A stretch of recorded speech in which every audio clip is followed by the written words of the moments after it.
इसको लेकर बिहार की जनता को बहुत बहुत आभार। और बिहार की जनता ने पूरे देश को एक नया रास्ता दिखाने का काम किया है कि वोट विकास पर भी मिलता है, वोट सुशासन पर भी मिलता है और वोट भरोसे पर भी मिलता है कि जो हम योजनाओं की या कार्यक्रमों की घोषणा करते हैं उसको गारंटी शुदा उसको पूरा करने का काम करते हैं, तो उस भरोसे को भी वोट मिलता है। माननीय प्रधानमंत्री नरेंद्र मोदी जी ने जो गारंटी दी, जो भरोसा दिया, उस पर मोहर लगाने का काम वहाँ की जनता ने किया है। माननीय नीतीश कुमार जी ने जो विकास के कार्य किए हैं, जो सुशासन स्थापित किया, जंगल राज को वहाँ से उखाड़ फेंकने का काम किया, उस पर जनता ने मोहर लगाने का काम किया। इसको लेकर विशेष रूप से हम महिलाओं और वहाँ के युवाओं का विशेष रूप से आभारी हैं कि उन्होंने इतना बड़ा फैसला लेकर देश को एक नई राह दिखाने का काम किया। अखिलेश यादव कह रहे हैं कि एनडीए की जीत हजम नहीं हो रही है। हजम उन्हें तो नहीं हजम होगी, अच्छी बात। सरकार के लिए हजम नहीं हो रही बता रहे हैं। नहीं, किसको नहीं हजम हो रही? उन्हें क्यों हजम नहीं हो रही? नहीं, उन्हें नहीं हजम हो रही। यहाँ तो हम लोग तो यहाँ उत्तर प्रदेश में 325 सीट जीते हैं, तो तब भी हम लोगों को कहीं अहंकार देखने को नहीं मिला।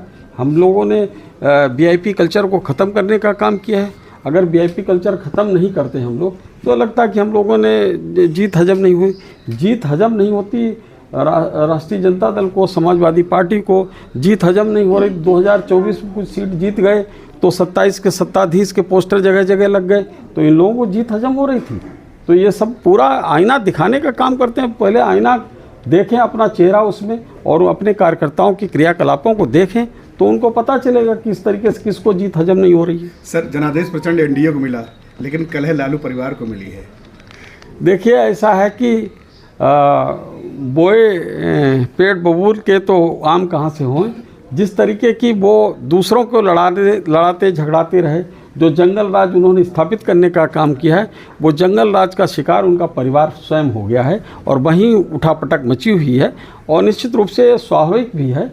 और जिस तरीके का आप काम करेंगे, कृत्य करेंगे, तो वैसी विचार अपने परिवार में भी आते जाते रहते हैं। इसीलिए लोग कहते हैं कि अपने बच्चों को अच्छे संस्कार दीजिए, और मुझे लगता है कि अगर उनके बच्चों को अच्छे संस्कार दिए गए होते तो इस तरीके से जो उनकी बहन ने आरोप लगाए हैं कि किस तरीके से उनको बेइज्जत और अपमानित किया गया, एक बहन बेटी को इस तरीके से उसके मायके में बेइज्जत नहीं किया जाता। आजम खान को अब्दुल्ला को दोबारा से 7 साल की सजा हुई है। देखिए, आजम खान क्या है कि मैं कहना चाहता हूं कि ईश्वर कुछ लोगों को ऐसा हुनर देता है कभी कभी, और उस हुनर का आदमी या उस ताकत का, बल का इतना बेजा इस्तेमाल करता है कि आदमी फंसता चला जाता है।